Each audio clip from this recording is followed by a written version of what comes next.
Baghdad के मशहूर शराब खाने के दरवाजे पर दस्तक हुई।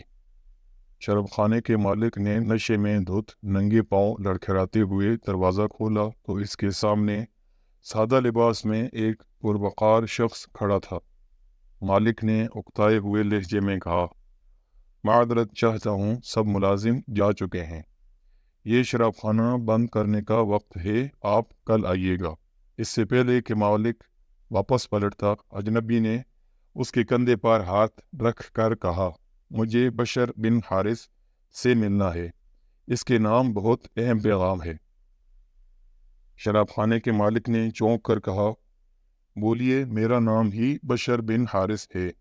अजनबी ने बड़ी हैरत से सर से लेकर पांव तक सामने खड़े हुए शख्स को देखा और बोला, क्या आप ही बशर बिन हारिस हैं? मालिक ने उकताए हुए लहजे में कहा, क्यों, कोई शक? अजनबी ने आगे बढ़कर इसके हाथों को बोसा दिया और बोला, सुनो बशर बिन हारिस, खालिक़े अर्ज़ समा ने मुझे कहा है कि मेरे दोस्त बशर बिन हारिस को मेरा सलाम अर्ज़ करना और कहना, जो इज़्ज़त तुमने मेरे नाम को दी थी वही इज़्ज़त रहती दुनिया तक तुम्हारे नाम को मिलेगी। इतना सुनना था कि बशर बिन हारिस की निगाहों में वो मंजर घूम गया जब एक दिन हस्ब मामूल वो नशे में धुत चला जा रहा था कि इसकी नज़र गंदगी के ढेर पर पड़े एक कागज़ पर पड़ी जिस पर इस्म अल्लाह लिखा हुआ था। बशर ने कागज़ को बड़े एहतराम से चूमा, साफ करके खुशबू लगाई और पाक जगह पर रख दिया और कहा, ए मालिक अर्श व अज़ीम, ये जगह तो बशर का मकाम है, तुम्हारा नहीं।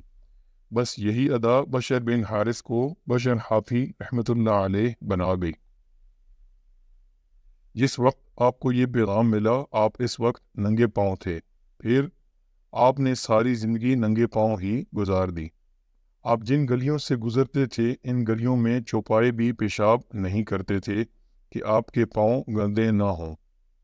वही बशर हाफी रहमतुल्लाह अलैह जिसके मुतल्लिक अपने वक्त के इमाम अहमद बिन हम्बल रहमतुल्लाह अलैह फरमाया करते थे, लोगों, जिस अल्लाह को अहमद बिन हम्बल रहमतुल्लाह अलैह मानता है, बशर हाफी रहमतुल्लाह अलैह उसे पहचानता है। कोशिश करें कि कहीं अखबार या कागज़ के किसी टुकड़े पर अल्लाह पाक या नबी पाक सल्लल्लाहु अलैहि वसल्लम या मुक़द्दस हस्तियों का नाम नज़र आए तो इसी किसी पाक जगह पर रख दिया करें। हवाला कुतुब तबक़ात सूफिया, कशफ़ुल माजूब।